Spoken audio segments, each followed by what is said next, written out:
So I don't know if you can hear me over those stupid geese. But anyway, got some crawfish from Red Mountain Crawfish. Is really super convenient. You called them to order them, then you go pick them up. Wasn't far from the house, maybe 30-45 minutes. A little bit concerned because these things are huge. Normally they use what they call peelers to stock a pond, which are smaller and better for largemouth bass to eat, I think.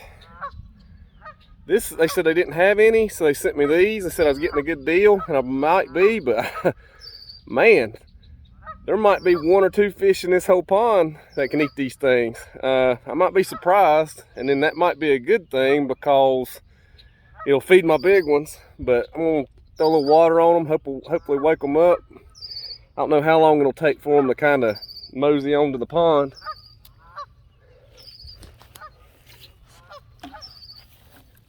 They've been on ice. The lady said that people sometimes think they're dead, but it takes them a little while because they've been on ice. They've basically been asleep. So let me put this down for a minute and try to get them out. So those are, a lot of them are massive. I don't know. Maybe if the fish don't eat them, they'll at least raise and the fish will eat their progeny. But I've got a few in there that can mess with something that big, not many. So I may have made a mistake, we'll see. But I already paid for them, so I'm gonna put them in. They're going kind of slow. They said it takes them a while to wake up. You sort of leave them here until they crawl to the pond. So I'm gonna stay here a little while and see what happens.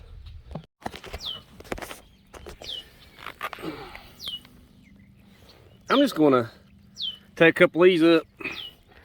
Honey, we having lobster tonight. Let's see if we get the wife to boil that. About 3 or 4 of them be all we need. These shiner minnows, golden shiners, are really interested in the crawfish. I don't know if you can see that. They're all around them. What is this? Better not get too close, fellas. They're getting acclimated. Some of them have gone off the pile and gone in the pond. I hope all of them do. I kind of walked around and spread some of them out. I'm gonna go do something else for a little bit. Come back, check on them. Hopefully no other goats step on them or trample them or anything. And then hopefully I'm gonna catch that big SOB over there I saw a little bit ago. I don't know, he looked huge. So taking a break for now. All right, mixed reviews on the crawfish. They were huge. Some of them were like good eating size. Some of them will probably be okay for my monster bass. Anyway, I don't know what percent lived. They're kind of lackadaisical or sort of whatever. Sort of slow, sort of sluggish. You can see some of them that I don't think are going to make it. Some of them did, some of them did okay, but I came back out, left them alone for a little while, and they were still, a lot of them piled up. Some of them got into the pond, but a lot of them were sort of piled up, so I had to throw them in the shallow water. I don't know if that's the right thing to do. Hopefully it helps the pond.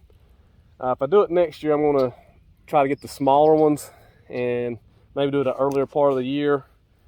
I did not catch my big fish. I may come out here tonight with a popper or something. I tried my trusty Barry Sullivan prop bait, which works really good this time of year.